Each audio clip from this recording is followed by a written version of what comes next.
Bird, bird, bird, bird! Get him, yeah! Ron Babe was right.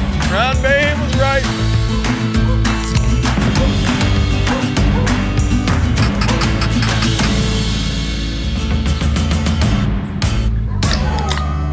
I'm feeling spry.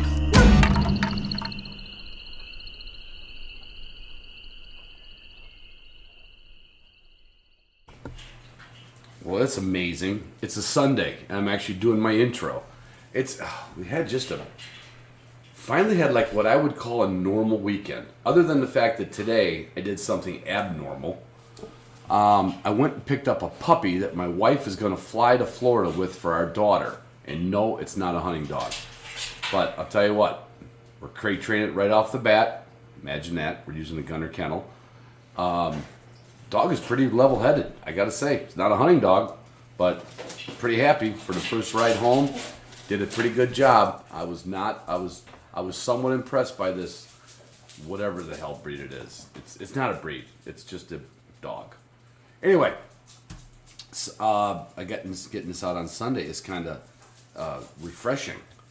Something I want to ask you all before I get into the fact that you know who all my sponsors are, and we're going to get there. Okay. Our podcast listeners YouTube addicts, or are YouTube addicts podcast listeners, or is it a separation like church and state? I ask this because I have a very large audience in the audio world, in the podcast world. Obviously, a couple reasons. I'm the oldest, and the show is the oldest, which means I know more, and the show's been around longer, kind of like me. But I don't understand how the YouTube and the podcast thing have a separation. So, not that I have a huge YouTube channel, but we've been creating a lot of content for YouTube. And I think sometimes the problem is you go to the hunting, if you do find it on YouTube, you'll end up clicking on something and it's just one of the audio versions of a podcast, which my daughter puts up. And I don't know who would listen to a podcast on YouTube unless that's just your listening version and you're not looking at the phone and it's over in the corner in the garage and it's on the speaker or something. I don't know. But Matt and I have been making a lot of content, with Legacy Kennels and Cam Rice and Bob Ferris. We have behind the dog films. They're all up on YouTube. We have HMF, which means hunting, what, which is a 5-part breakdown of our last 2 trips ago in North Dakota. Parts of it are freaking hilarious. We have a couple of podcasts where the guests are on. And we have the Upland Institute online bird dog training. Now, that's not the course, but it's snippets of the course, right? It's Q&As with Justin. We have the podcast episodes, which, again, those, I don't expect them to get a lot of views because I don't consider it a view.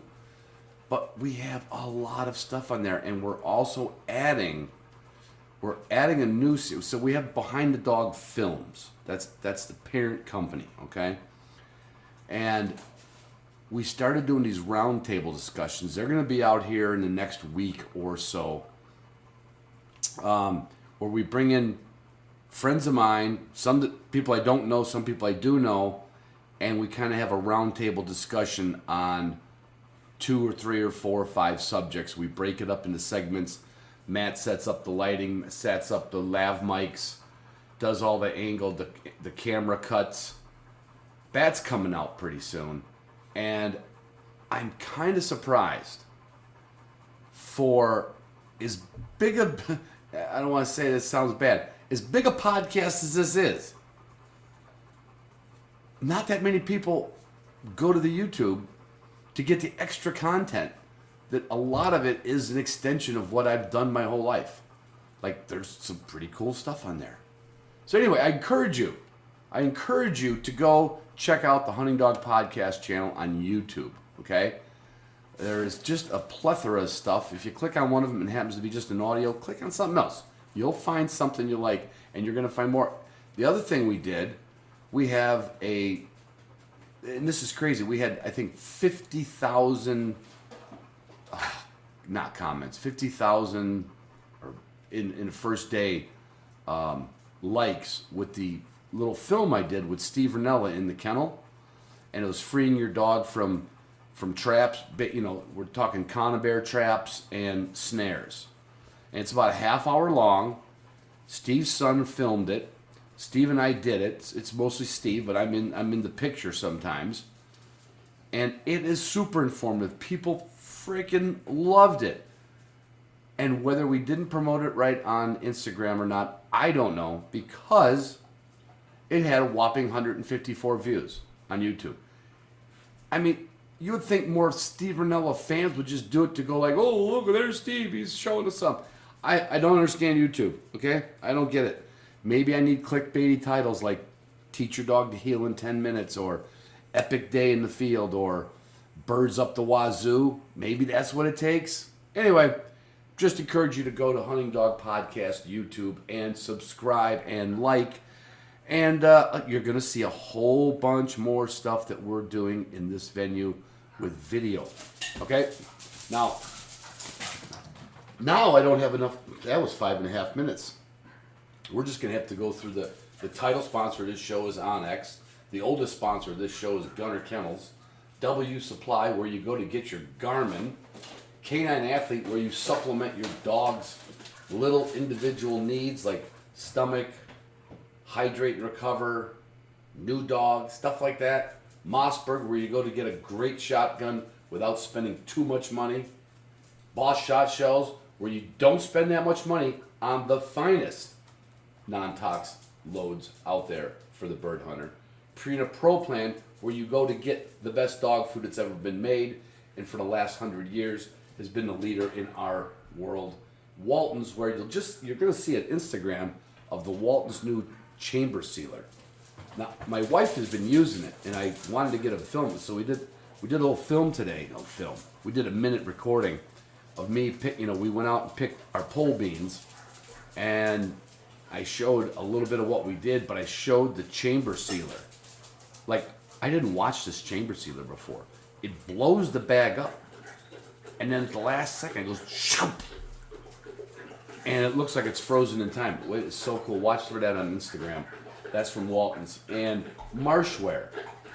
That's all I wear. I mean, I swear to God, I look like a walking Marshwear billboard. Four-wheel campers, it's on I say that's all I drive. It's with me everywhere I go because it's on the back of my truck. I slept in it again the other night. I don't want to say I got sideways. What I want to say is I was responsible. And Patreon. How do we forget Patreon? Or Arxus. ARXUSUSA.com. I don't know how I would get by with... I don't know how you get by without all this stuff. But if you had to pick one thing, I would really encourage you to pick Patreon. But look at all of our sponsors. Arxus USA, the best rubber boot you can find in this country. Four-wheel campers, Marshwear, Walton's, Purina Pro Plan, Boss Shot Shells, Mossberg, Canine Athlete, Garmin, W Supply, Gunner Kennels, and On X, the title sponsor of this hunt, every hunt, our hunt, your hunt, my hunt. That's it. Love you guys. Love you girls. God. Oh, don't forget the Upland Institute. You know, you've been putting it off, and it's getting close to hunting season. I mean, you really can't call September 1st hunting season. You can call it shooting season. But look, you don't have a lot of time left. Go to the Upland Institute. You don't have anybody to blame but yourself if you don't get this done. Get something done with your dog. And I'll just be quiet, and you're going to hear this conversation between me and my neighbor. Kind of like Mr. Rogers. Be your neighbor. Spark, it's just background noise. Hey, everybody. I'm sitting with my neighbor. In fact, this whole month, you think the theme has been friends you make in hunting. It's not, I haven't brought veterinarians on or RGS or PF or dog trainers on. It's all about friends. And I don't know, about somewhere in the last year, I was going down my road and there's a fella right at the corner pushing a baby carriage, which right off the bat I said, oh, you poor bastard, just like I was, pushing a baby down Katy Road. turns out to be Rodney Burns, the third. So Rodney and I run into each other every once in a while on the road, and immediately we start talking dogs. He's a Beagle guy, and I said, Rodney, we got to get together and do a podcast, because I don't do any hound ones to speak of. The only data... Well, anyway, welcome to the show, Rodney. Thank you. The only data I looked up before you came here was that the Stanley Cohen's Book of Intelligence of Dogs rates the Beagle at number 72. I think Beagles are the easiest hound to train. Now, this would be 72 on a scale starting from 1. Yeah. Now, it does say, though, that the Cohen scale does not assess understanding, independence, or creativity. So, I don't know. Maybe it's dogs that can count to 3, dogs that can count to 5. What was your start in Beagles? I mean, I don't think I've ever had a Beagle guy on. So, Way back. How far back? So, I was probably about 10 years old when my dad brought our first Beagle home. And that turned into probably 4 Beagles over the next 4 years. Next thing you know, we were having puppies. We were in it. You were beagling. We were beagling. And then probably, I don't know, 14, 15, travel ball, baseball started coming around. And that kind of put a kibosh to that. And did you keep the Beagles, but just not do as much? Yeah, we kept the Beagles. A couple of them anyways. Right. Kind of like what I got going on right now. Couple. But yeah, I had 4, now I'm down to 2. But yeah, I mean, kids. Everything gets away.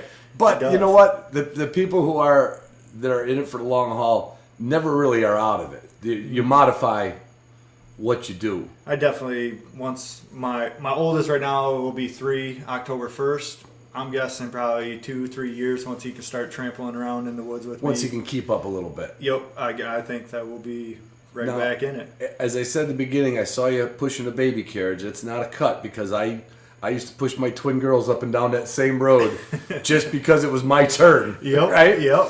But tell me you're not going to put a baby in a backpack. We do have not a While you go hunting. I have put Reagan in those little carrier things where he's on the front.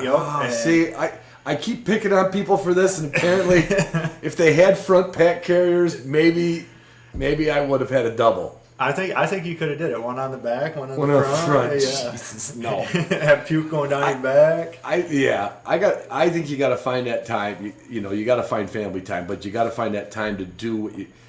If you're really doing something serious with the dogs, that's not the time for the kids. I made a rule for myself. If I was bringing a kid, I would only bring 1 dog, just because if we got close to the road or something like that, anything, it'd be hard to grab 2 dogs versus 1 dog. Right. So yeah, I used to just bring 1 dog out when I had the little one with me, and just try to stay out there as long as we could. Did you hunt a little bit or no? I never hunt. Oh, okay. You didn't try putting the earmuffs on the kid and bring a 12 gauge? No. All right, you're back. We're back. The scales tip back. We're good. No, we're out there just getting miles on the dogs. It's kind of just exercising them. Yep. Yeah.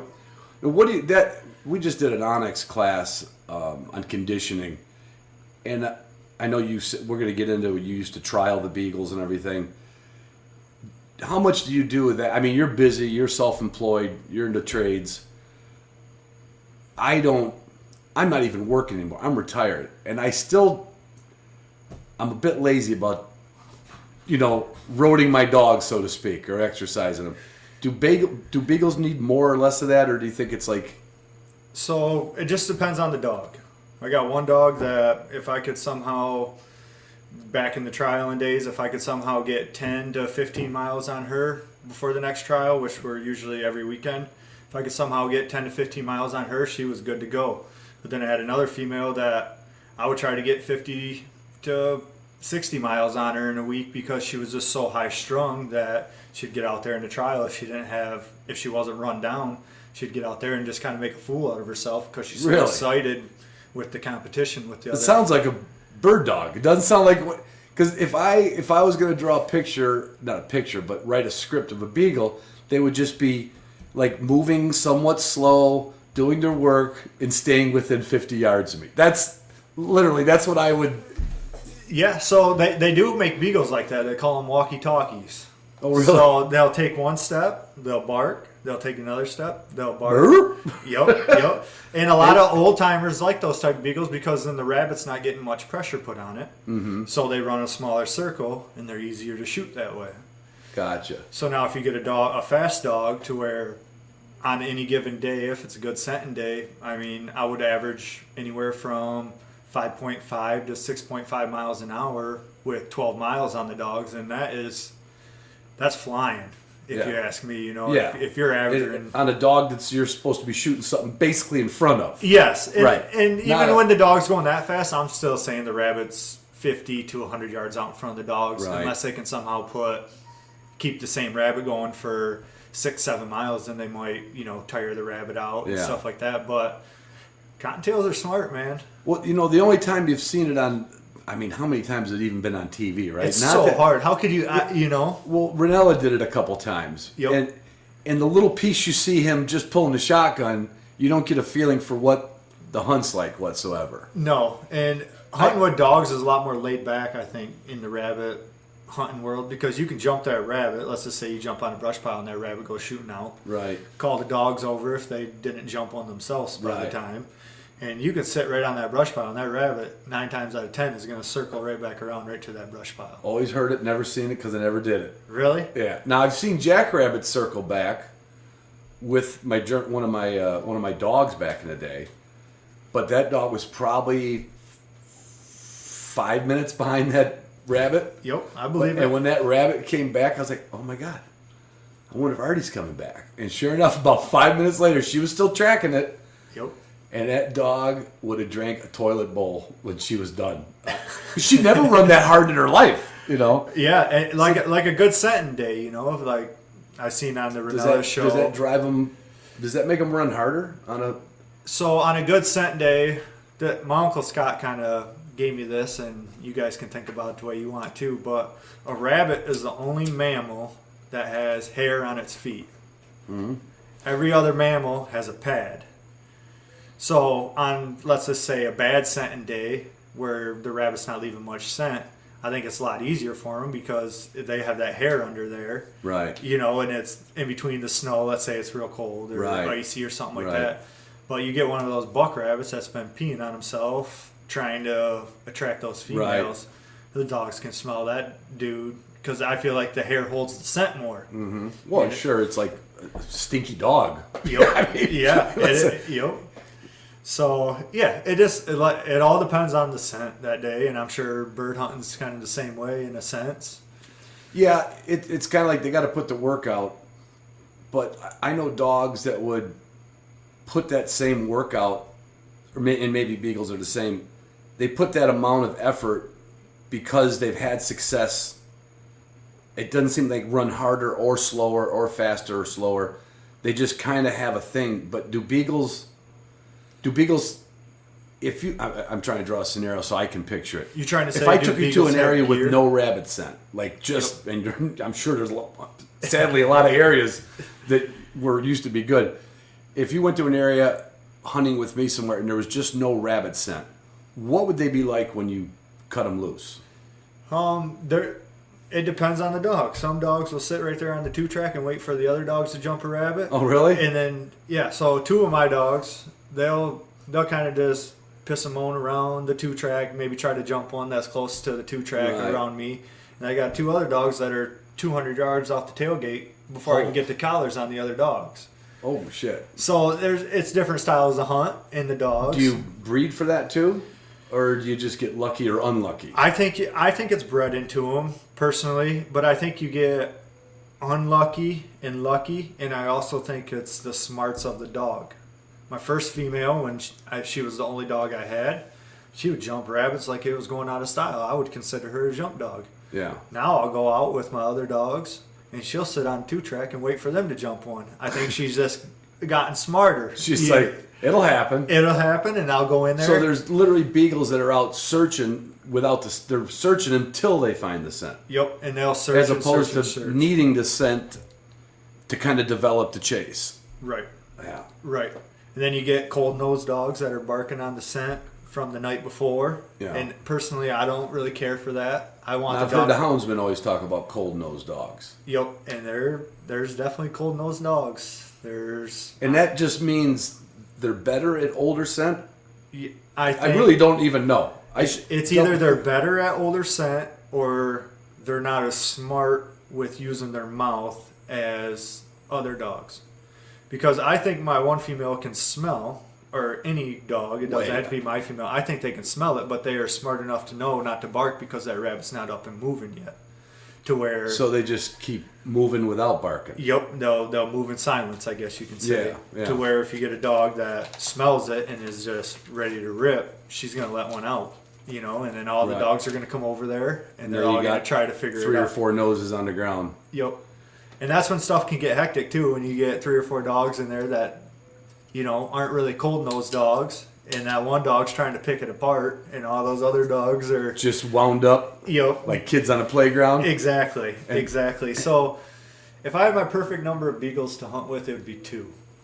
I would hunt with 2 beagles every single time I go out. What would they look like as far as that? One big and one small running? I would take 2 15-inch females. So in the trialing days or whatever, you have different size dogs. You have a 13-inch beagle and you have a 15-inch beagle in AKC. Okay. In all the formats, 15 inches is the max. If your dog's over 15 inches, he can't. If it's run. out of breed standard, is that a breed standard? It's yes. So, Yeah, but basically. there are beagles over 15 Sure, inches, but and they wouldn't be. they would not be able to qualify for that Right. hunt. Okay. So, I mean, there's 13-inch dogs just as fast as 15-inch dogs, but Right. if you get a rabbit that likes to flat out run, Right. I want that 15-inch dog. Just more leg. Yep. Yeah. More leg, and there's so many different styles. My favorite style is when those dogs keep the track right between their legs. They're running that track right on that. I mean, rabbit. They're not bird dog style. right. They're not S and swooping and Exactly, and a lot of guys really love that bird style dog. That are just Right. flat out running. But and they might lose it, but then they whip back in. they'll do those big circles around Right. and they'll get it. But if you got a dog that's bird dogging like that dog better have a good nose because he's going to run over a lot of stuff if he doesn't. If he's circling it and going back over the, Yep. because they could even think it went the wrong way at some point. Exactly. I can picture what you're saying about the dog that could keep the track between. Like, so you'd probably never be able to see that unless it was the perfect snow. Exactly. But that's the beauty of it. You could see it sometimes. Oh yeah, you Like definitely this- can see it. This dog that just does not miss an inhale Yep. and just She's right there, and then you get, so one of my best memories in trialing is we went to this big 40-acre section of pines, and we had this one dog, big male, that was tearing everyone apart, big swinging bird dog style. And when he said we were going to the pines, I was a little worried because you can swing in bird dog style in the pines and flat out bust a rabbit. right. And my dog worked him from the inside out so bad that right in front of everybody, and it was honestly like the best moment I've ever had because this guy all the way It's like driving watching there, your kid hit a grand slam. exactly, and it was just. And I've never been one to brag my dogs up because I know that as soon as I do, Right. it's over. Yeah. I knew I had good dogs. Talk about them when they're dead. Yeah, exactly. I know I had good dogs, but I would always say I got lucky because Yeah. you cut those dogs loose in a trial. Your dog can go left, my dog can go right, and he can jump a rabbit. Oh, Right it's there, advantage dog A or dog B. and I'm down 50 points right off the rip. Right, just because of where the rabbit happened to be. It was no talent on the dog. Nope. There's a level of luck Yep. to get in that. I watched, there was a German system, it's called the VDD GNA. And one of the things they do different than the versatile club I worked with is, and these are all German wire hairs, or like your Uncle Scott had. Yep. For those of you who don't know who his Uncle Scott is, a handful of you do, that's Scott Goldman. Hey, Scott, if you're listening to this. I went to the test, and we literally were going through just like a I wouldn't call it a junkyard, but it was a farmer's field that had a lot of junk thrown here and there, Yep. which keeps rabbits in. Oh, With, definitely. weed patches and old cars and shit like that. Yep. And what was the strangest thing for me for these big, tall dogs, not they're not that close to the ground. Everybody had to walk with their dog at heel, and let's say there was three dogs getting evaluated. If a spectator or a judge saw a dog, if you could get the judge's attention, say, I just saw one, and the judge would make sure he saw the rabbit, he'd call one of the handlers up, and then they had to hot track that rabbit. Which, I'm like I said, my wife's corgi could probably concentrate on a fresh scent, and she wouldn't care if it was a rabbit or a hot dog. But I was amazed that they did it on a live wild rabbit, which... Is it both ways in the Beagle world? Is it wild? It's all wild. They have pens in some. But they don't have domesticated rabbits for Nope. like we get chuckers for dog training. Nope, it's all pretty much all wild. Right. Snowshoe hare and cottontails. Oh, really? Yeah. So a lot of the big AKC trials that are north of us, they usually run them on hare in big pens. They get, I think it's at least got to be a 40-acre pen. Mm-hmm. But running a hare versus a cottontail is a whole different ball game. For the dog or for the game? For the dog and the game. Okay. So cottontail's home range, I guess you can say, is 500 yards, just to put in perspective. Like a circle. Yeah, let's just say a circle. Yeah. You know, usually when the dogs jump a cottontail, they're not taking it more than 300-400 yards before away. that rabbit wants back. Yep. And a snowshoe, there's no telling. I have no clue how the old timers did it without tracking devices or anything like that, because They lost a lot of dogs. they did, or they left their coats there, and they picked them up next day, because those dogs go out of hearing in a hurry, because a dog can run a snowshoe a lot easier than it can run a cottontail, in my opinion.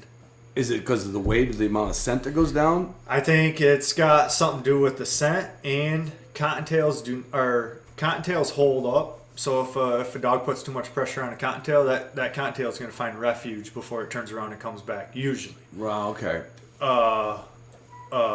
Snowshoe, he's just going to flat out try to outrun the dogs. Like once he knows. Once he knows he's being chased, he's not going to go. That must be like that jackrabbit I ran into in South Dakota. They probably are similar size, man. Yeah, they're big. Me and my buddies, we go up snowshoe hunting a couple times a year, and we equivalent to shooting a snowshoe as trying to shoot a 120-inch buck in Michigan. Really? Yeah, because it's so it's a thick. real trophy. It is. It's so thick in these cedar swamps that you go into, you can't see 20 yards in front of you. Right. And I mean, if you're the thing is about snowshoes, you run one, it's like a bunch of them will hop up and get moving. So once you get that first rabbit going, you can usually stay in that same swamp all day if you kill one or two of them. Wow. Because it's like they run the same figure. They run a figure eight is what they do. Okay. Essentially, it doesn't technically look like a figure. From an eight. aerial shot, it'd be my 3-year-old's version of a number 8. Exactly. It'd be all over, but it's exactly. So obviously you got your Garmin's with you and your GPS, so you just try to get in on that trail. So. Yeah. You get in on that trail and you don't shoot that rabbit that time it comes by, you're waiting another hour for that sucker to come back. But it's just so peaceful out there too, you're just out there and it's... Yeah, and then do the dogs all, they say give tongue or voice or bark or chop, whatever the word is. You said, some dogs don't until it gets hot. Once the dog knows it's on a rabbit, is it always going to bark? It's always going to bark when it is smelling that rabbit. Yeah. I don't want the dog to bark if it's searching for it. Okay. But I want that dog to bark when it's moving the line, I guess you could say. Right. And yeah, and then you get those dogs that just bark, and they call it a check, is what the trial terms are. So let's just say dogs run a rabbit does a 90-degree turn. Dogs lose the rabbit for 15 seconds. The first dog to pick that track back up is the dog that gets rewarded the points. That's got to be hard to track. Are they on horseback so they can see better than you? Sometimes they're on horseback, but most of the time you're running with them.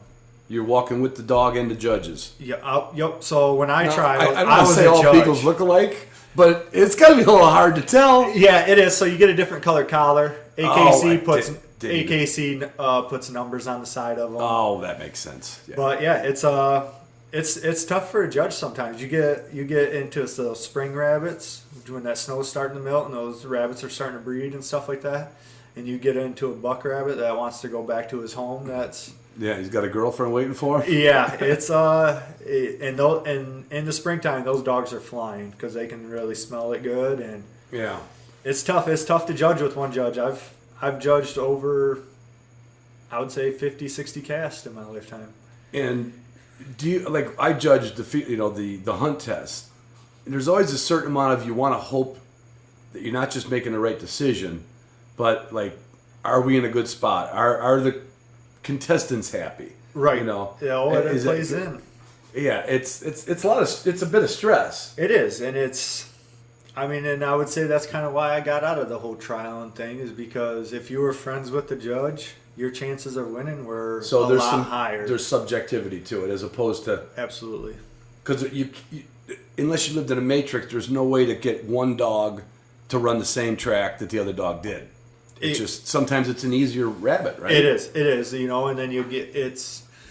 and then the rabbits will split sometimes, and you got to pick what rabbit that you think was the original rabbit, and you got to tell the handlers to go get their dogs to get them on the other rabbit, and it's chaos for an hour. And then you got handlers giving you like come on. Yeah. My dog was... and you hear things, like, and a lot of times the handlers don't see the dogs in our cast, I would say. I mean, you probably see the dogs 15, 20 minutes, and if your dog's leading coming across the 2-track, you think your dog's doing most of the work, when really it's another dog in the back of the pack, and your dog is just kind of cutting them off, so it's tough. It's real tough, and I would say if you were a judge, so I went down to the World Hunt a couple times. Now, I started judging because I seen a trend that if you are a judge, you have a better chance of getting your dog through to the next round than a guy who's not judging. Right, you just Joe 12 gauge. Exactly, yeah. Because they respect you for going out there and actually judging and stuff like that. So I feel like you got a better chance of winning if you're a judge, in my opinion, Yeah. And well, I wouldn't. Well, in our venue, I wouldn't say you got a better chance, but I have had the ability. It's a different kind of test, that's all segmented. It's not after one piece of game. But I remember one time my dog. We have what's considered a pheasant track, so we let a rooster pheasant go.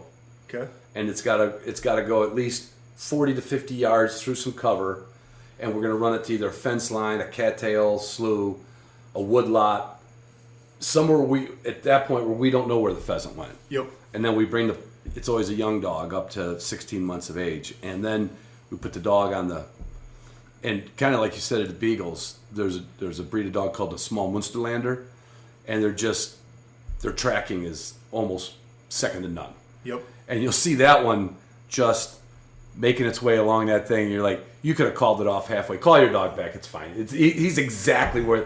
Then you got the dog that's all over the place, and then you got to explain to the handler why he didn't get a top score. But he found the bird. But he found the bird. Exactly. But Yeah. the dog made this huge. It made me think of that dog you said, like the dog that was cutting off the other dogs. Yep. That dog that just found it on a search comes back, and the owner's like, "Ha! Got it." Yep. Well, I got bad news for you. Your dog did not do the work. That's not fun. And you would see that a lot. I think that's a trait in Beagles, honestly, is I've seen bird dogs can cut off another dog. They'll hear the dog's beeper collar go off not in the testing world, no collars, but see young dogs that just go like, oh, my buddy's dog, I've hunted with that dog enough. Yep. He quits hunting. He's figured out a way to shortcut. Yep. Yeah. Yep. I think that happens a lot in Beagles. But yeah. How long can they do the game? Like, are they like most dogs that like get on 10 years old and they're about done? Depending on how many miles you put on them. It I really see a lot of doesn't matter, these trial guys. I see a lot of their dogs dying at 6-7 years old from kidney failure. Ooh. That's a big thing in the Beagles. I see a lot of kidney failure, and that's just guys not giving their dogs enough of a break, in my opinion. Well, that would be run into exhaustion where you compromise the organs. Yep. And then, they come back with that they're a little more compromised. So I never.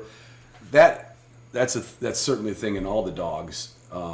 but some of it's a genetic thing, like amyloidosis. Never thought of in the fact that the dogs that kind of overrun themselves. Yep. And there's got to be Beagles the same way, right? Oh, Like yeah, absolutely. You're like, seriously? Yeah, You're not going to find a rabbit at this speed. Yeah. Okay.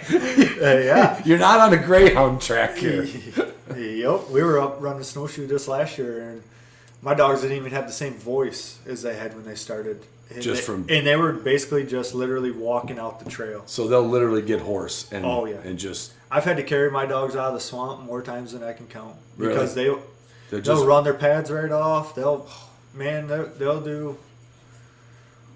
do anything. I had a dog. This is kind of a crazy story. I was out running. I had two females down, my two older females, and I heard one of my dogs yelp. So I walk into the woods where I heard her yelp as she's still running the rabbit. As I'm walking in here, they're still running the rabbit. Yeah. And I just see blood everywhere.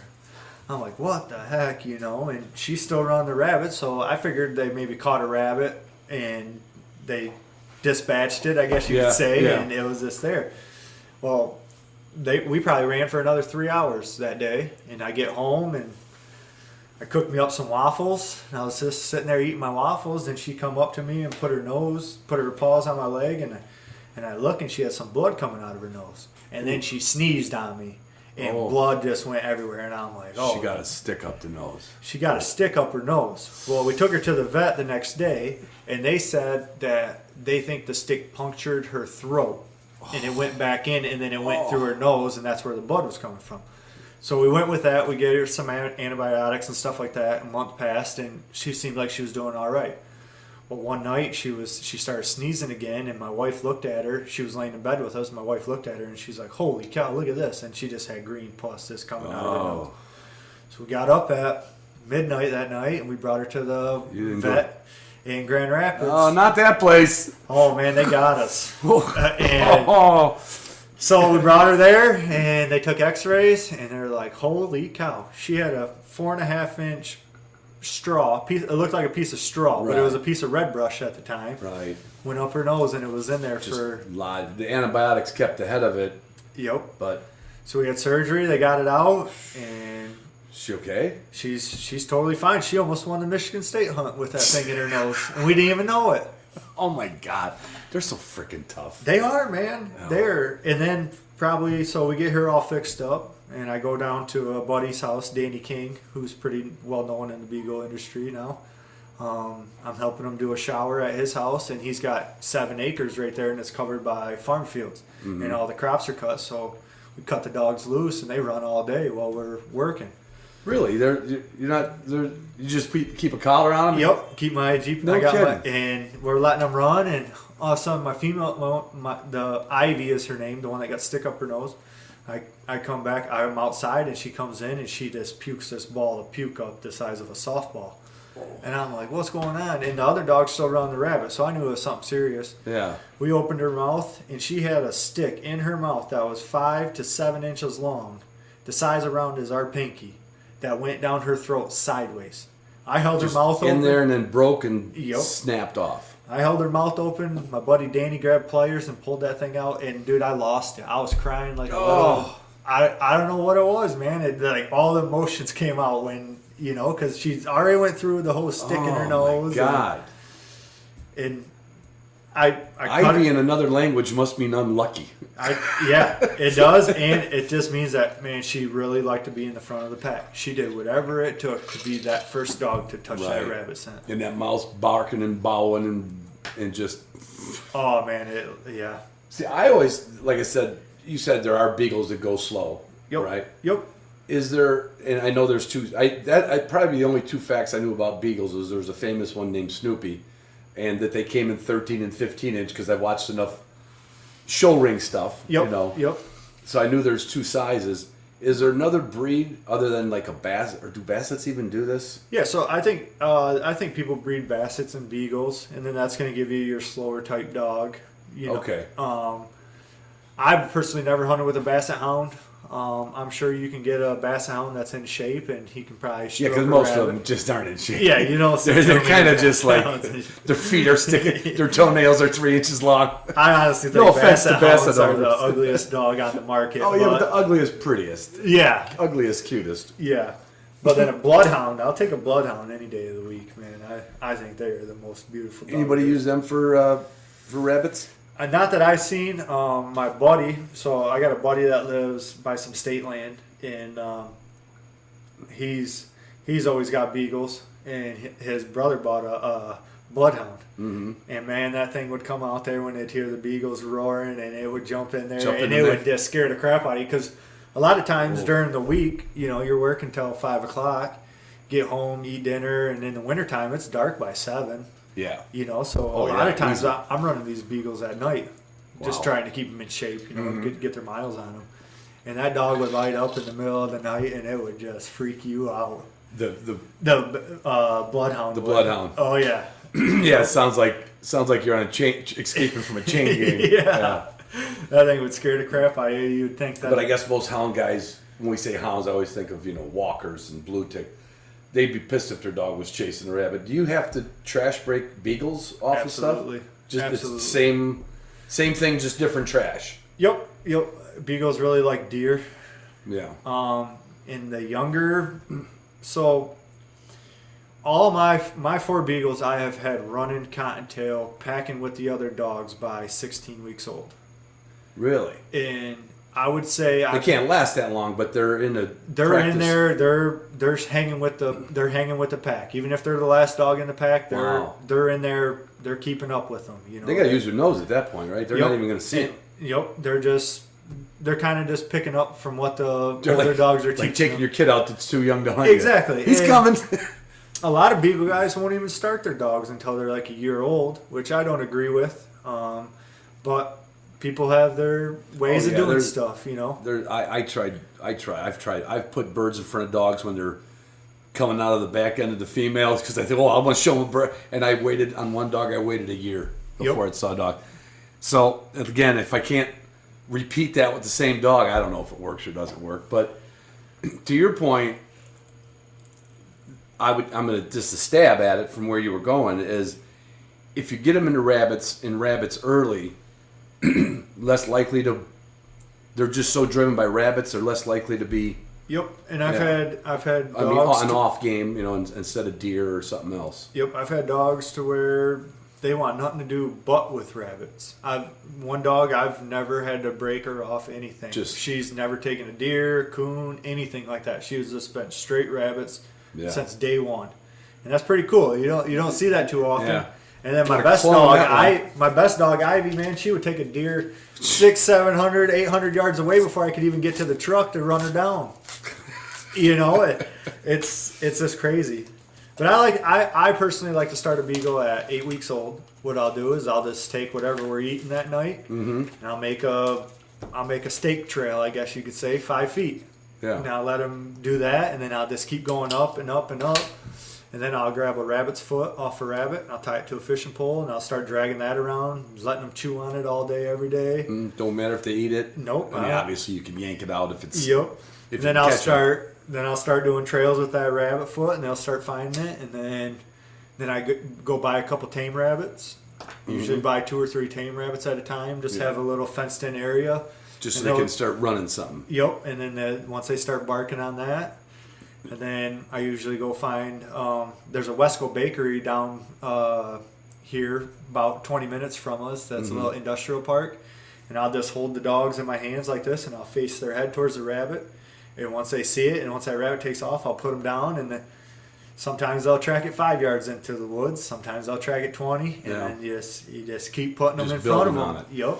So it's so similar, like whether you're a coon hunter, rabbit hunter, or bird hunter. There's so many levels of what people will put into their dog early. Yep. Some want to be in the game and they don't really want to do that much work, and then they wonder why, you know. And then, but you could also probably get that. And this is just the best boxer never stepped off. The best boxer in the world probably never stepped into a ring. We just don't know who it is. Yep. You could probably get that Beagle that has all that ended up going to a pet home. Yep. Yeah. And they wouldn't even know what they had. Exactly. I think that happens every day. It's kind of like the fun mystery of the whole. It is. The whole game. It is.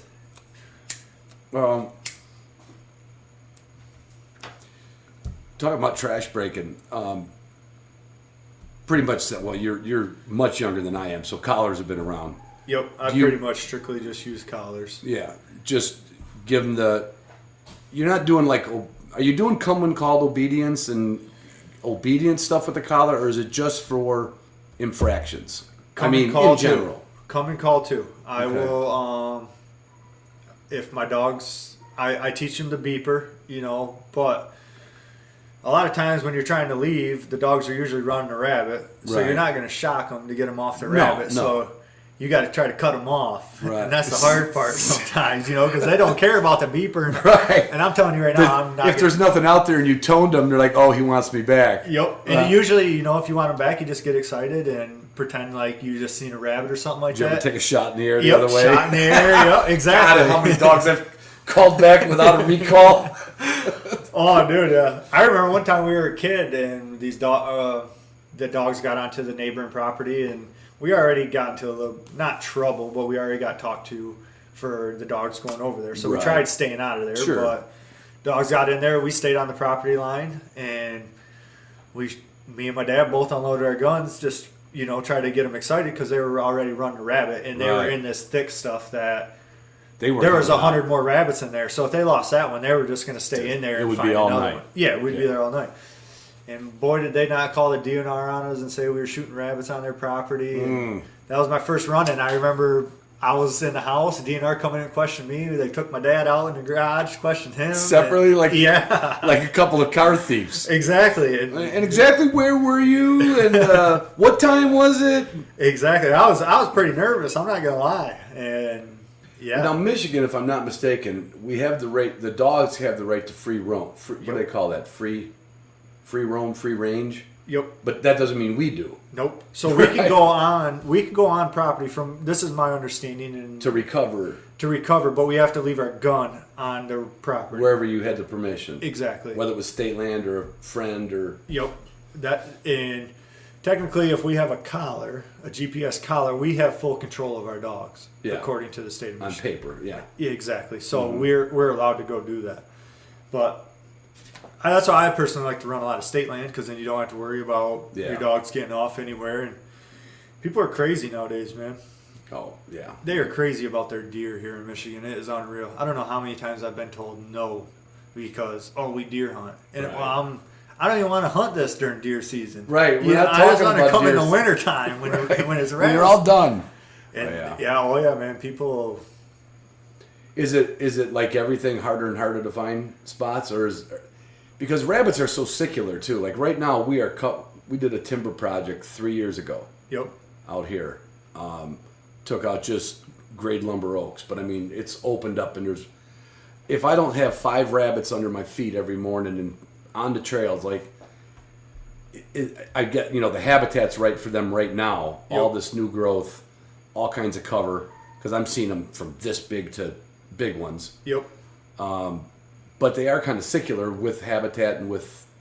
Usually, if you can get a good spot and you don't go in there and shoot it out, that spot's going to be good for years to come. Just because of the brush piles and Yep. the raspberries or blackberries or whatever they can get in there. Yep. Is there like, grouse hunters, we painstakingly worry about the hatch, right? It's the hatch, right?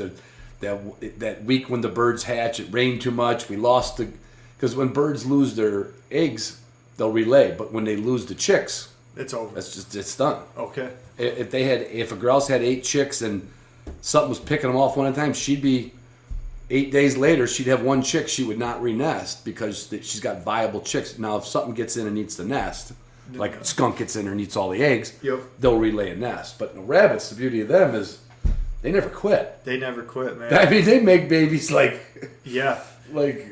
Yeah, like I drink beer. Yeah, they no definitely end to make babies. I wonder how many babies get ran over by lawnmowers each year. Oh yeah, I mean I have. Back Oh in yeah. the day. Yeah. Rabbits don't make their nests in very smart spots, in my opinion. Just a little depression in the ground and. Yep. And that's a lot too, you know, like a lot of creek bottoms and stuff like that are always good rabbit hunting, but if we get a lot of rain, Right. you know, and that rabbit puts his nest too close to a creek bottom, Those are gone. a lot of times they flood out. You Yeah. hear about that a lot too. Now, you didn't grow up here in Twin Lake, right?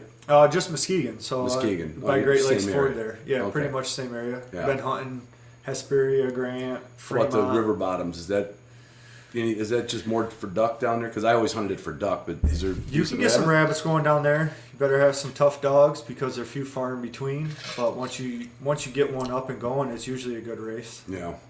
But yeah.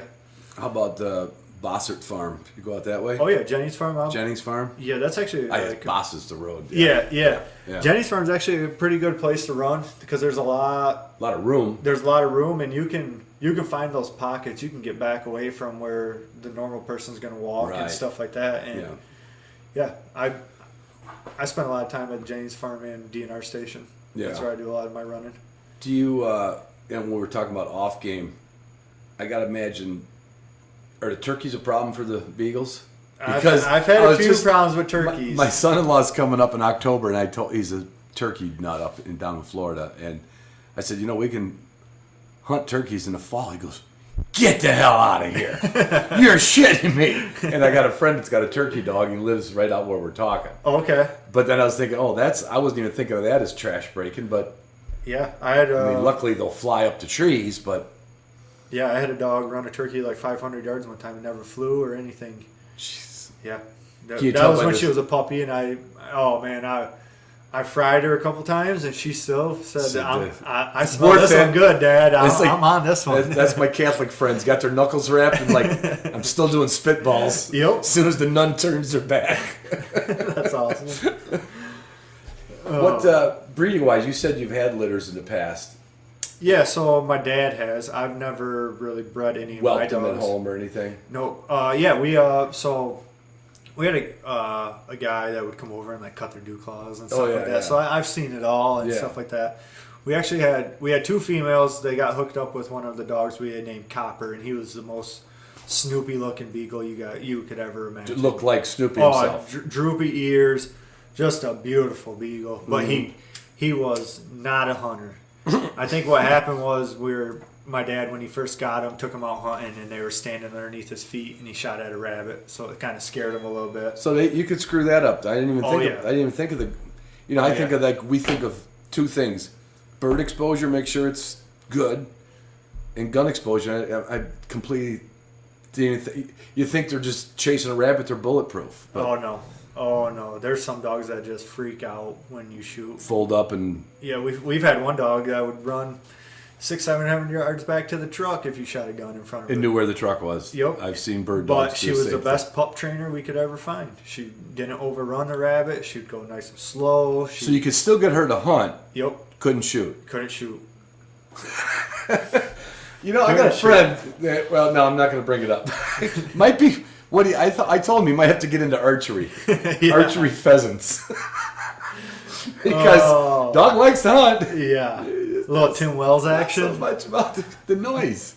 Yeah, I mean, but a lot of times too, when I'm trying to break a pup, is I'll just bang the water dish and food dish together when I'm feeding them and stuff And that's like that. not going to fix. That's not going to tell you the guns are going to be okay, but you're getting it used to Loud noises. loud right? noises it didn't expect. Yep. And then you can also read the dog a little bit. Yep. And if you do see something, Then you know not to shoot it you're when like, it's standing okay, under your let's feet. wait a little while on that one. Let's make sure it's got more rabbit than it's got. Yep, 100%. Yeah. Yep. If we could only make, I always said to people, I said they should make, and I think they do now, but I've never bought one, a silencer for a shotgun. It'd be so, like, you remember those shotguns forever before your day, but you've seen them, they had a poly choke, a big twistable choke on the external choke on the shotguns, Yep. right? Yep. And you could adjust it from open to full. It'd be great to have a silencer that went from to boom, to bang, to pop, you know what I mean? Yeah. And as a dog got older, he's like, yeah, it's the same noise I've been hearing all along. Yep. But then there's bulletproof dogs too. Oh yes, Like you could have not done anything, and it just wasn't gonna bother dogs. When there's I don't want to say reputation, but when we judge bird dogs, it's almost kind of like, oh, there's no bad ones. Well, then later on, when you've owned enough, you realize what a bad one is. But a new bird dog owner, whatever that dog does, he thinks he's got the greatest dog in the world. Oh man, it's the same way with Beagles. Is it really? Oh man. I figured you guys was like, nope. No man, it's the same way. It's probably the same way with coon dogs and everything. Just you think you got something and you really didn't. Yeah, you think you got something. It's kind of funny, you show up to a world hunt and there's 350, 500 dogs at this world hunt. How long does that take to run? 4 days. Wow. And just think, every guy there thinks that his dog has a chance of winning, or you wouldn't show up, or you wouldn't pay that $25 entry fee, Wow. And drive, and it's always in Ohio, so it's wild, man. It's an experience. It's cool. Now, going back to the trials, is that you at some point you're running ground that's been run already? Yes, that's got to be tough. It is. Yeah, so like you go down to the smaller club hunts like we have it here in Michigan. Back when I was full into it, we would have no less than 50 dogs at a trial. Mm-hmm. And compared down to like Kentucky and Ohio and stuff like that, there's so many different clubs down there that they would have 10 to 15 dogs per hunt. So it's easier to get your dog to be a champion right in Indiana, Kentucky, and Ohio because they have way more clubs and you can spread out. Better scenting conditions too, exactly. Yeah, because what the trial season here in Michigan is at that worst absolute time because sometimes you got 2 foot of snow on the ground, and your dogs are, you get a fresh 2 foot of snow or fresh 8 inches with a Beagle. Yeah, those rabbits are in a hole where they're sitting so tight that it's going to be hard for a dog to find, and the dogs finally find one. They run it 20 yards to a hole. And you better hope that judge is sitting right on top of that because... And saw it. Yeah, otherwise you're not getting no score, know? So, yeah, it's... So, like, the hunts around here, and it's just been slowly petering out over the last 5-6 years as I've been doing it. You definitely go to a lot of spots that you already ran that day. Right, and other dogs have been, and... Yep. So, now, there's no shooting of the rabbit in the trial, right? Because otherwise you shoot out the... Yep, no shooting. Yeah. So for a trial, you show up, deadline 7 a.m. You get a number. Your dog gets a number. They get rolled. Mm-hmm. So let's just say per cast, there's 5 dogs per cast. So 5 individual, not from one breeder. Yep. 5 people, 5 dogs. So the first round, if your dog draws out with another one of your dogs, you can roll it to get it into a different cast. But second round, third round, fourth round, it's if you roll out with 2 of your dogs, it just is what it is. Okay. Because they can't just tailor it enough, otherwise it would take another day. Exactly. Yeah. Exactly. So you got 5 dogs and you run for an hour in ARHA, and that's what's around here in Michigan. Okay. And then you got Progressive Pack, which is still an hour hunt with 5 dogs. It's basically the same format, but you just judge the dogs a little. You can give them more points for scoring. If the rabbit does a 90 or it takes 2 steps this way and goes back, and you see that the lead dog, make that move 2 steps and stuff, you can give them points for that. To where in ARHA, if the dogs lose it, you got 15 seconds. You count out, like a referee, 15 seconds. Whatever dog picks it up, that dog gets a check, which is 25 points. Gotcha. Let's say you're just out there and all of a sudden you get a dog that just barks and it's not a sight chase. He didn't jump it. Mm-hmm. That's technically a strike if all the other dogs chime in, so that's 10 points. And then you got a jump strike to where if that dog seen that rabbit and jumped up because they got a whole different noise. Oh man, they're letting it go. So that amazes me with the hound people. I've had a few on in the coon dog world. Like how you all know your dog's voices. I can tell you how old that track is. I can tell you when the rabbit was there. Yeah. Are we going to get a rabbit? I can give you a good idea. That's not to say I can do it, but you're going to be right more times than you're going to be wrong. Exactly. Yeah. Yep. Yeah. Yep. And It's crazy, man. They love it. Those dogs just absolutely love it, man. But to have so many different, like, now I'm in the house and I know which dog's barking, but I can kind of see it. They're only 300 feet away. The cocker has a certain height. The two Broncos have about the same bark. But if they were out running in the woods, I would not be able to. And the houndsmen all know their dog's barks. I could tell you, that's most her. dogs got 4, 5, 6 different barks, and I can tell you each one of my dogs. If they were all out together, Plain whether you as had day. 2 now or 4, Yep. you say that's. If they're just out in the yard and a cat walks by and they all light up, I can tell you each one of those barks. It doesn't sound possible, but I've heard of. You would definitely be able to do it too. I get it. It's got to be it's just got to be a learned audio thing. Yeah, let's just say you hunted with me for a year and you went out with me 5, I'd be 6 able to times. go, oh, that's Lily or that's Ivy or You would definitely be able to. Yeah. Yep. When you're not trialing you're just out hunting for fun. I mean, typically you guys don't go out early season, other than maybe to run them on practice. Yep. But rabbits are open early. It's a small game. Yep. Do you wait till like winter to do your most rabbit hunting? Yeah, so I usually don't start rabbit hunting until after deer season. I start getting... So basically January-ish. Yep, I really start getting the itch to start running dogs about during rifle season. Once rifle season's over, I'm like, get these deer guys out of the woods. Get them out of here. I'm ready to go, Yeah. But... yeah, I mean, back in the day when I was trialing, I was running dogs every day of summer. As long as it was under 70 degrees, we were going out. And I would wait till, in the summertime, I would work for my father-in-law till 5 o'clock. And I always had a side job going on. I'd work till 11 o'clock, midnight. I'd leave the side job, and I'd have the dogs with me, and we'd go. Did he know you had the side job? Sometimes. Sometimes, yeah. He didn't really like it, but it was my time. Right. I looked at it as that was my time. I wasn't taking any of his tools. Right. Somebody says, hey, could you come work on my bathroom? And especially if it's a friend, of course you're going to take it. Exactly. I got my first good dog because of side jobs. Really? Yeah, because we used to put up these things called implant offices, which were just like a cubicle, but it had a roof and lights and a ceiling. It was a kit. And this guy wanted a tile floor in his. And sometimes the tile would come with it, and sometimes it wouldn't. If they ordered it, they didn't. And the guy said, I didn't order tile, but I want a tile floor. He says, can you do that? And I had my eyes on a dog breeder. And up till then, I spent $45 on my dog, out of the newspaper. And there was a German Shorthair breeder, $350 for a female.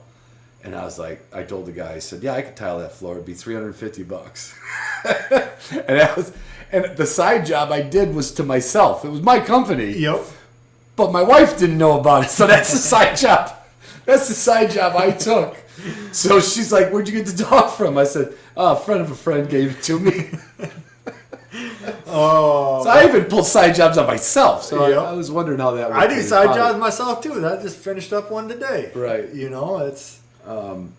yeah, you build houses, right? Basically, or remodel or do both? So my business technically is tile showers. But I teamed up with my buddy here in the last year, and we're doing custom homes now. So I do all the inside finish work, and he tries to do all the paperwork, all the electrical and stuff like that. So it's been going good. So hopefully things keep rolling the way they are. And well, it doesn't seem like there's a slowdown coming at all. It doesn't.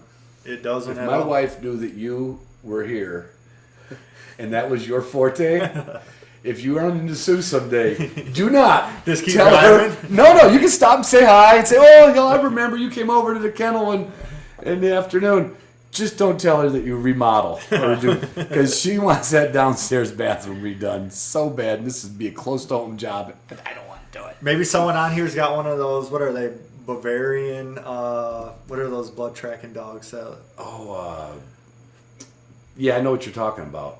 Maybe we can work something out with someone who's got one of those listening to this. So if somebody is looking for bathroom remodel in West Michigan, and you got Hanoverian? No. What is the name of that? That's a horse. Oh, what are they? Isn't that what? Don't they kind of look like a plot, kind of? Yes. So they're like a dark. They're like a brindle-ish color, like a dark. I want to say like the rust color on a Rottweiler, and then they got the black the black ears, Right, the black right, snout. right. Yeah, I do know what they are. They're You great looking looking for one of them? dogs. Yeah, I think I'm gonna try to get into some blood tracking here in the next year or two. So, going to that to the Beagles, if you wouldn't want them on deer.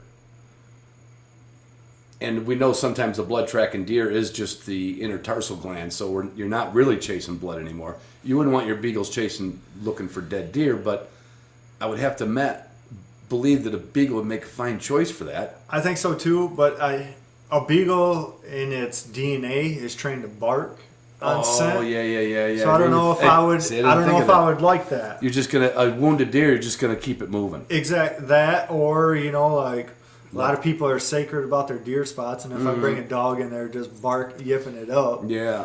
I don't think that would So go over you got to well. go for the blood tracker one. Yeah.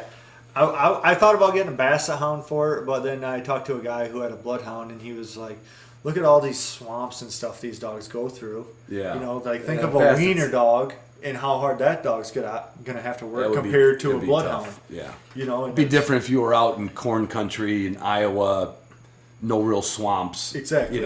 That Flatland. you could do that, but yeah, I mean, I've been through a few swamps where I get in the middle of it and I'm like, I can't even get out here myself, let alone a 2-inch toenail. Yeah. Try Well, putting 2 Beagles in your vest and getting out of those swamps. I take it you've had Yeah, oh yeah, I had 2 Beagles in my vest one time, and I carried a dog like this, and I haven't used a shotgun to hunt rabbits in probably 6-7 years. I'll bring a shotgun out maybe once a year, but I Yeah. usually just use my 22 pistol. Do you really? Yeah, just because it's easy to put in there, and I'm not trying to shoot every rabbit I see. Right. You're like most houndsmen. They want the game. That's not. But I want the game to eat. thrill of shooting at it. Right, So right. I like bringing my pistol. I shot my limit one day with my pistol. I brought one dog out. We went out to the Jennings farm. Oh, no kidding. And I shot 5 rabbits with my pistol in Nice. about 2 hours, and that's probably. Now you just wait for a little stop for a Yep, second while they're. yep. If I'm on a day like that day I was like, I'm going in here. I'm gonna kill my limit with this, Right. But if I'm not, and I'll shoot at them running and stuff like that too, just to. take a pot. Yep. Yeah. I think it honestly gets the dogs more excited too. Yeah. What do they react like? Some dogs are soft mouths in my world. Some are killers. Is it Same with Beagles, man. My first snowshoe I ever They just shot, look different. They're the same damn thing. They just look different. They are. They are. The first snowshoe I ever shot, the dogs beat me to it, and they ate that sucker before I even got to it. Oh. Yeah, I was a little upset, but it's I'd be part a of the little game. miffed. Yeah, that sucker was gone. They just tore legs. 2 and- dogs had 2 of it, ripped it right apart, and Just those dogs gobbled it up. hammered it faster than I can get up there. It eventually shit it out. Yep. Yeah, Yep. I had a short hair pup. I took him out down that turn into DNR turn in there, that hard hairpin turn yep. at the bottom of the hill. Yep. I went in there and somebody was trapping muskrats back there, and I didn't know it. And all of a sudden, my dog is standing there, and he's got this carcass, but there's no fur, so I don't know what do you got? But I could see the tail. Uh-huh. And I said, "Oh shit, it's a musk." I said, "Come here," and he's like, Oh. I'm like, "Well, we're gonna have to bring him to the hospital."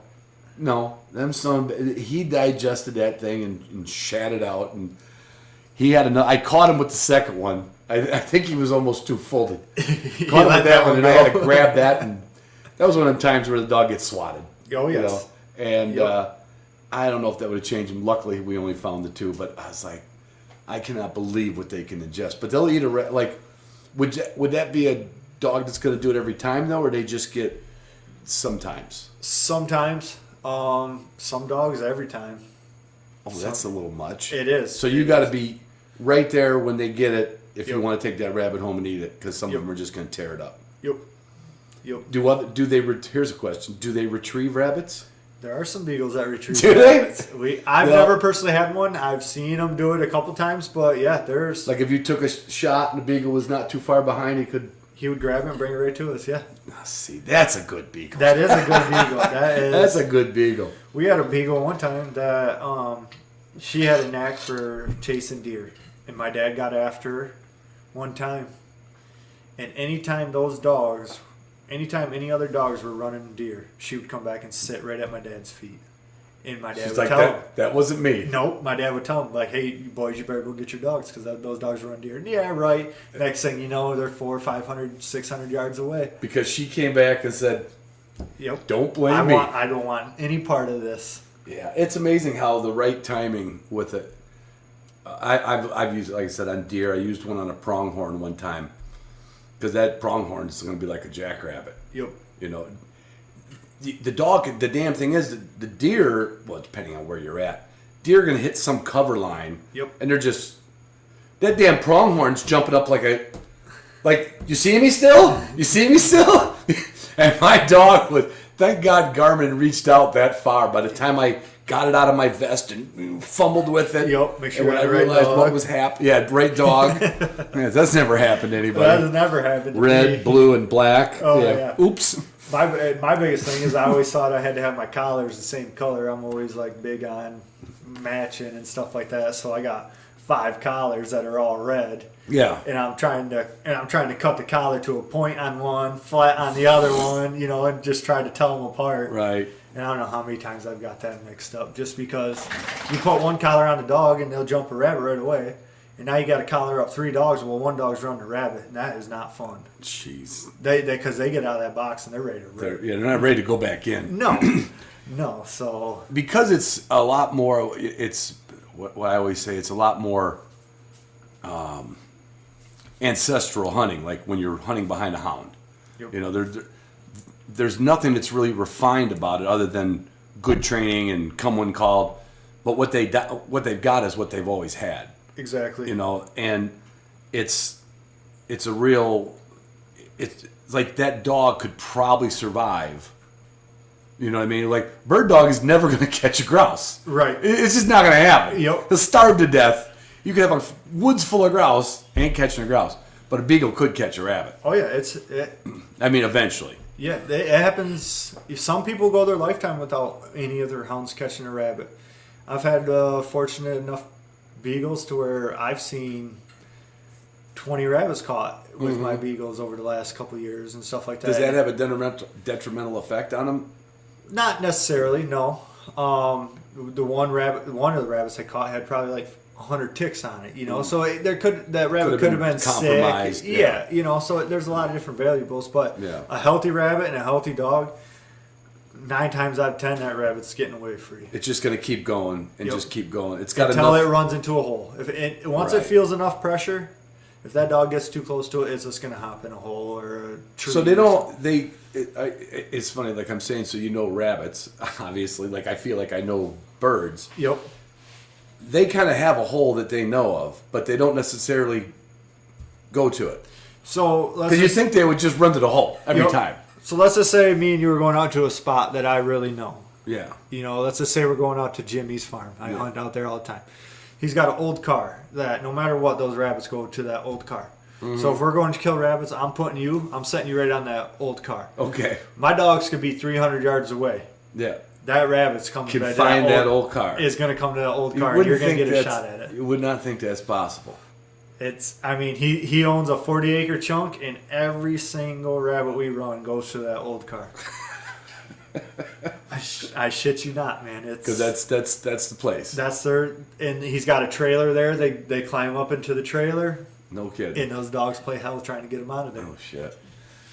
You ever did any other hound hunting, or have you always stayed with beagles? Pretty much just stay with beagles. I've gone with Marissa and Scott a couple times bird hunting, but me and Marissa went bird hunting last year, or probably 3 years ago now, and she's like, "Did you see that grouse?" And I'm like, "What the heck are you talking about? I didn't see no grouse." And grouse hunting to me is really hard in the state of Michigan. I've never shot a grouse.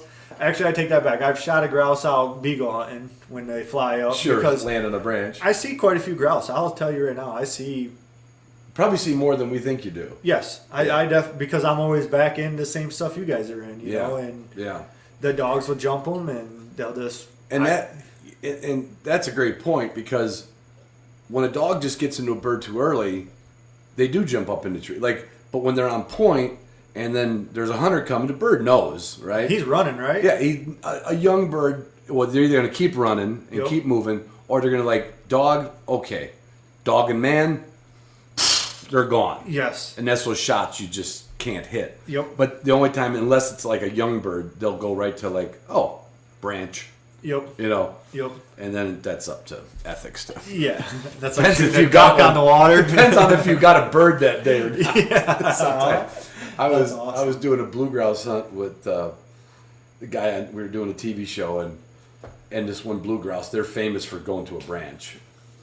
And he goes, shoot it. And I said, I can't. I said, the camera guy's right in my way. He goes, shoot it. Shake it out of the tree. Do something. Camera guy's trying to shake the tree. The grouse is up there balancing like a tightrope. And he's like, shoot it. And then it did fly, it went toward him. And he said, why did you shoot? I said, I just couldn't spray BBs. Didn't you shoot two with that? I did. I was on that watching same, that. On that show, when you hear him, he kind of yells at something, and I said I would have blew his eardrums out. That was the cameraman. But yeah, I did get lucky, and I got a double, which makes me look like a good wing shot. Yeah, definitely. I'm moderate at best, but coming off the ground, those weren't like explosive grouse. Like I've never gotten two rough grouse coming off the ground, and I've seen two. That's just too much. But the blue grouse, a little slower. But you still got to swing on it and do it right. You do, yep. Yeah. That's sweet. I imagine the same with rabbit hunting too. Yeah. You know, rabbit hunt. I've shot a few rabbits when I grew up in Illinois. We would shoot rabbits and pheasants. Season was open same time, so we pop a rabbit. And I would say I was decent. Yep. But I was amazed at how better of a wing shot I was in a rabbit shot. Really? Because sometimes they're kind of consistent, but then sometimes they're just like they can turn on a dime. Well, they turn and they almost run like that too. Sometimes Yep. it's like ding, like left, right, over, down, up. And I'm like, there's in sporting clays where they call them flying rabbits. Yep. It's a harder clay shell. Okay. And it rolls on its side, and so where the trap will throw a clay target out flat so you can shoot it. This thing is mounted sideways, and they throw clay targets this way, and they hit little bumps and boom, boom.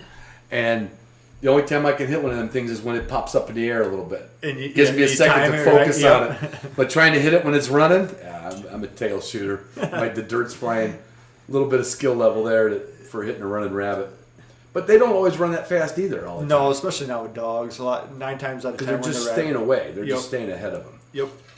So if you brought a shotgun out rabbit hunting, it really wouldn't be any problem to shoot your limit if you are into the rabbits, just because right. A lot of times they stop in front of you. They're looking to see which way they want to go next. Yeah, listening for the dogs and stuff. Because the dogs are they don't probably associate humans as much with danger.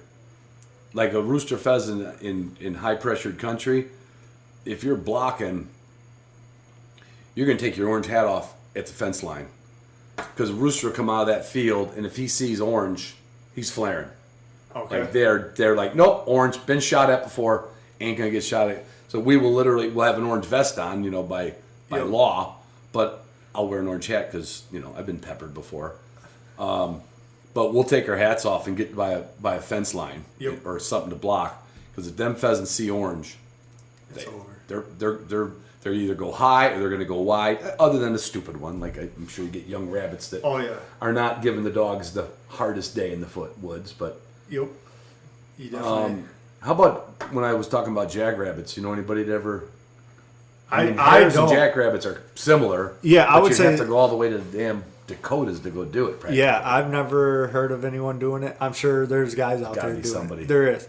And I'm sure that they probably run a bigger dog on them. They probably might even run walkers or something like that on them too, Because they will come back. But you would think. Yeah. But yeah, to touch more on snowshoes, that is the cream of the crop, man. If I lived a little bit more north, I wouldn't even mess with cottontail. Just go out for the day to get one of them. Yep. It is just, I don't know what it is about it. You're in these really thick cedar swamps, and your dogs are working their tails off, and they are running that rabbit as fast as they can run all day long. Usually, that's a lot of stamina. It is. It is, and that's how. And a lot of times, a lot of guys will send their cottontail dogs up to the UP or close to the UP to get them trained on snowshoe, because I mean, snowshoe, like I said, will run. I think we ran snowshoe for 32 miles one day. Our dogs Really? at 32 miles on them one day. From one rabbit, as far as you know, one hare. Nope, One it was snowshoe. probably 3 different rabbits. But I they think we just- shot 2 that day, but yeah, they were running rabbits from 10 minutes after we dropped them to when we left. We shot that last rabbit and we loaded the dogs up, and we had, I think, like 32.5 miles on the dogs. Whoa. And it's probably a 10-mile day for you Yes, in that kind of country. Oh, That yeah. ain't funny. And- Because it's usually 3 to 1, roughly. it is. Yeah. Yeah. Yeah. Yep. And I like to be in there too. I'm not one to stand on the road. I'm one to get in there and see what's going on. Right. You know? I like. You like to mix it up. I do. Now, you said something earlier on with the dog that had the stick in the nose, Ivy. Yep. You said it was in bed with you. Yep. So houndsmen, so to speak, don't typically have their dogs in bed, but I hear more and more people that are making house dogs. I'm sure that was not the case with your first one when you were a kid. Nope, those ones had above ground kennels outside. Just like a big rabbit hutch. Yep. Yep. When we had pups, they came inside. Yep. Other than that, those dogs were strictly outside dogs. Right. But my wife would not let me have an outside dog. Our first Beagle, she did a lot of the house training. Once you were together, is it? Yep. Yeah. She did a lot of the house training and sit, stay commands, stuff like that. I gotta give her credit on that, because all my dogs listen. If you tell them to stay, I can leave the gate open and another dog can run by and they won't go out. And that's pretty impressive with a Beagle. Right. And a lot, I get a lot of compliments off that one, but Because it's also a popular pet dog, but that's not the same strain of Beagle. Like, that's not the same thing. no, definitely not. The ones we see walking on a leash in the park, they wouldn't know a rabbit from a rabbit hole. That's right, they wouldn't. And yeah, so we had all 4 dogs sleeping in bed with us at one time when we lived in our house. Really? Down in Lakeside in Muskegon. Then when we bought the new house, we bought a kennel off Amazon, and we keep them down in the basement now. They come up every once in a while and hang out. But Right. they But just they get fully trained for house broke. all my dogs are fully housebroke. Right. You get the occasional, I'm going to pee on your carpet for no reason. Well, Like, here you go. there's always one of them. Yeah, man. Yeah. It's, But there is always some dog that's just like, they're angels. yep. They just don't do. Are they pretty chill in the house? If I got miles under them. Well, otherwise they want to. Otherwise, they're right up your rear end, man. Especially with the kids, man. They're Which is just- why people kept them in hutches. exactly Back in the day. Exactly. I would rather. But they can have- handle that downtime too. I mean, Yep. it's nothing. I mean, my dog's run is about the size of a Beagle hutch. It's just the Beagle's this big and my dogs are this big. Yep. My dog's got 8 feet to run. Your dog's had 4. Yep. In length or whatever.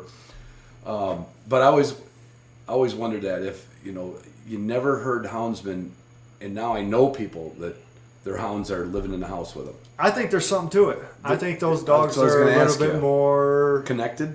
Yes, Mm-hmm. I think they hunt harder for me. I feel like there's sometimes I can just look at my dogs, and they know what I'm thinking. They know that I'm in Right. business, or Where when they're always outside, they're like, is it my turn yet? yeah, Oh, you no, don't get it's not that my turn. connection with them, you Yeah. know. And yeah, I definitely think there's something to it. I think they hunt harder for you. But that's just my opinion. I honestly I don't know if I'll ever own a male dog. Is that what you have, all females? All females, and I think I'll always have females. That is a preference a lot of people have in the bird dog world. They either Really? want one or the other. I've always had both. At some points I was breeding too, so of course I'd have both. Yep. It is a pain in the butt for the heat cycle, and we had an accidental litter here a year and a half ago with 2 breeds that did not belong together. So that happens. Do you get them fixed or spayed or? Nope, I keep them. Keep 'em So I think it was just a rule passed just a couple of years ago, but you weren't allowed to trial them if they were spayed or neutered. Kind of like there was no point because you're not making the breed better. You're not making the breed better. Yeah. But I feel like the Beagle breed is so washed down now, with probably just people breeding anything to anything now. And that's probably always been the case, but it could be worse. It probably social media probably doesn't make it any better. You see, It doesn't really improve much. it doesn't. No. It doesn't. It just lets you know everyone else's business, basically. I always say when, if the laws get passed as the decades go by, the coon hunters are going to be the first ones to lose it, because that's out there and everybody, oh my God, Yep. right? And then maybe duck and bird. But you guys are kind of under the cover a little bit. Yep. Although if they went for coon dogs, they'd probably go for beagles, to You ban would it. think. But it's kind of under the radar a little bit. I don't see it on social media that much. Yeah, like me, I'm probably part of 50 different Beagle pages. So I see it. Yeah. You always. Right now, people are having trouble getting rid of Beagles. I don't think there's ever been a problem with people getting rid of Beagles. They got too many and. Yeah. Yep, I know people that had to give litters away because they couldn't sell them. Right, and then if they go to a guy that wants to hunt them but never does hunt them, and then you gotta. They better make a good house dog. Better make a good house dog out of that dog. Yeah. Better exercise it. Yeah, you better exercise it. That's for sure. So you think Beagles forever, other than the blood tracking dog? I think I'll always have Beagles. Yes, just I don't think I'll ever completely scratch that itch for rabbits. Is it I've always heard houndsmen too. It's the noise, like just that. I mean, the noise, the bark, the bark in the woods. It's something ancestral about it. It is, and for me, it's starting that puppy. Is getting that pup at 8 weeks old and just training. And there's a lot of people who don't like that. There's so many people. I think I could make a good living by just training puppies if I could somehow build a pen. Yeah, at our training grounds, it's over on Hart Road between Maple Island and Brickyard. Yep. There was a guy that lived in a house there, and he had about a 3 or 4 acre beagle pen. Yep. And we just got to know the guy, and that was probably the first guy I was going to be like, oh, I want to go with you. Because I only know of one, I know 2 guys. But where somebody I know could take me somewhere and do the beagle. So I'm in for this January. Oh, definitely. We'll definitely get you out. For sure. I want to experience. I still want to do a coon hunt. Well, Frank Giddings lives right down the road. And his son lives here. Did you know? I know that, yeah. But the problem is, I like to drink beer at night. I don't like to go running in the woods and sticks in the face. Same. You think your dog had a problem getting a stick up its nose? I'd be a crybaby, lost motherfucker out there. I've never gone coon hunting in my whole entire life. And you think you would have just the hound side of things. Yeah, the kid that I have working for me, he's 23 years old, and he coon hunts every single night. And gets up and goes to work. He gets up, comes to work, and he's never late. Isn't that, that's great. It is. But he can't talk you into going out at night. You got a family, and I got to sleep. Yep. I got paperwork to do. I got no reason to coon hunt. I like to go to bed at a decent time. Not that I do go to bed at a decent time every night. But Right. Well, when you're young, you can stay up later. Yeah. But I would rather, if I'm going to go to the woods, I'm going to bring the Beagles. Well, Rodney, we could go on forever. I don't know how much time you gave yourself, but I got it till 4 o'clock. Well, we'll probably tell a few stories after we turn the microphone off. Yep. But Rodney Burns the third. The third. RLB the 3. RLB. That is the name of a shotgun. RLB. RBL? RLB. No, it's RBL. Okay. So, Grandpa, your dad, same middle name, everything. Everything. And then your son that I met, which when I met your son, I remembered your son's name before I could remember your name. Yep. Reagan. Yep. Like Ronald Reagan. Like Ronald Reagan. And you gave him a middle name so he'd have the same initials. Yep. But you didn't curse him with Rodney the fourth. I couldn't do it. But my wife wants to have 2 more kids, so if another boy comes out... Would she be open to it? She says she is, but I think I'm more closed door than she is. I don't need another Rodney. No. Yeah. And our daughter's name's Ridley, so we'll probably go with the R. You'll stick with the R program? I think so, yeah. Well, you'll figure out, but Reagan could have been both. You could have used that one for girl or boy. Well, I think that was our plan because I liked it so much. The name. Yep. Yeah. My daughter's, one of my kids is having her second, which would probably be our 6th grandchild, probably our last grandchild. And she hated her middle name when she was growing up. We named her after, her middle name was my mom's name, which was Maxine. Okay. About as popular as Rodney. Yep. Right? Yep. The neighbor 4 houses down just named their daughter Maxine. You're kidding me. I'm not. Or no, it's Max Lee. Max Lee. Oh, yep. damn. I was going to go introduce myself to him. And I told Kelsey, I said, wait, now you're going to have another girl. It's just another chance for... She goes, that's the one name. Adam puts his foot down. No. I said, come on. You call her Max or Mickey. It's a perfect nickname. Yep. It's a name you haven't heard. Oh, well... You got another one on the way, or just thinking about it? Just thinking about it. It'd be a couple years. We want a little bit of an age gap in That's between not too them. bad. Yeah. So from diapers. Yeah. In mayhem. How old's your daughter? She 5 months today, I think. Oh, so Reagan's the oldest then. Yep. And then so you got a couple more years. Yep. And a few more Beagles in your future. Yep. I think right. so. I sold Ivy and Vera, Vera was her sister. Mm-hmm. Same mom and dad, just a year apart. Right. And I sold those 2 dogs. One went to Fremont, one went down to Missouri. And I think Ivy is going to be getting bred here shortly. So you're gonna. So I kind of made a deal with the guy to where I get first pick of a female, right? If I want it, right? And we might not. I don't know. I'd rather get a blood tracking dog than another Beagle at this point, but. Just to do something for deer hunting and I think with the way I run my business and stuff like that in the fall, I think I can make some extra money. Oh yeah. Doing some blood tracking, doing people something with the I drones love. thought they were going to get away with that, but now they can't. You can't do it in Michigan. I know. My son-in-law bought the drone and his buddy. Really? Yeah, that's like 40, 50 grand, wasn't it? I think it was like 15, but it was infrared. Oh yeah. And then it turns out can't. Which is the dumbest thing in the world. Yeah, did you see the new rule that Michigan just made about No, it? what do they do now? Kids next year in the youth hunt can only shoot does. Can only shoot does. Only shoot does. Starting 2025. And is it because we... They say they need to get the buck to doe ratio in check. Well, okay, but can't they do both? No.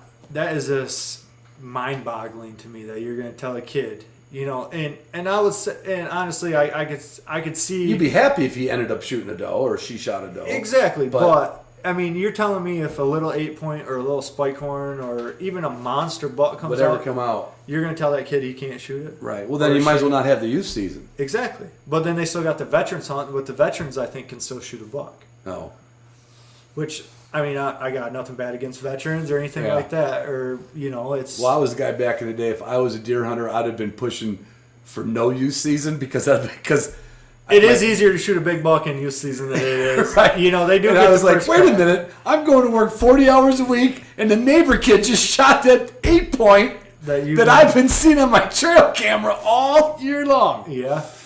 But I mean, I get it, but people are possessive of their deer here, man. It's kind of crazy to me. I've had a couple nothing serious, no fist fights, but I've had a couple verbals, just grouse hunting during archery season. It's a little uncomfortable, but I don't know you're in the tree. Yep. And I don't know where you parked your car. And if you see a car at the parking spot, you're probably not. And let's be honest, you're not going to screw up a good whitetail habitat rabbit hunting, and you're not going to screw it up grouse hunting. I've had dogs running in a thicket and had deer walk right into that thicket. Right. They're like, so what? So what? Exactly. As long as they're not chasing me, I don't care. Yeah. Well, I learned a little bit about beagles. Beagles that sleep in beds. They do. And under the covers. I'd rather have them sleep under the covers than above, because then you got to fight with them for the covers. If they're sleeping under the covers, you got free range. You just pull it up and find a leg spot. I'll be honest with you, when I'm on the road or in my house in Virginia, my dogs sleep in bed. Now, they come from kennels to motel rooms on the road and beds at my other house. And they don't sleep in beds here because they don't even come in the house here. But it takes me a while before I can trust one. Yes. You know what I mean? It is a lot easier to just raise them in the house, crate train them. Do you crate train them too? Yep. Early on? Yep. I would think you'd have to for they're good all potty pretty training. much crate trained. I got those dogs trained to get baths where they just stand there because my wife would make me give them a bath every time I got in from running. Really? Every night. I'd go running until 2, 3 o'clock in the morning some mornings. Get home and get home and I got to give 4 dogs a bath. Oof. Yeah. Oof. Oofa. Yeah. I bet you have a fastidiously clean house. You must. It's not bad. There's some diapers and stuff laying around toys. Now, there's toys everywhere. Yeah. But it's Yep, I gave 4 baths. That's kind of deterred me a little bit too, not going to lie, from wanting to go out running because I know when I got home I'd have to give them a bath. Yeah, see, I've never had to worry about that. They come home with a skunk, they're going in that kennel, and so this place smells like dog piss and shit in here. I'll tell you the truth, Rodney, I usually light a candle. Yep. Take the smell away a little bit. It's like, well, he ain't going to matter. Nope. Now I find out the man's a house dog guy. Yeah. Yep. Well, thanks for all my buddies make fun of me for it, but if I wanted No, but dogs, I that's think just what I had to do. If I ever had them, if my wife didn't have a house dog, 1 or 2 of mine would be in the house. My first ones actually did come in the house. Yep. But once she got her little corgis and the little herding bastards, they're not the. Anyway, we'll have another episode about corgis next week. Thank you for listening to this week's episode with Rodney Burns III.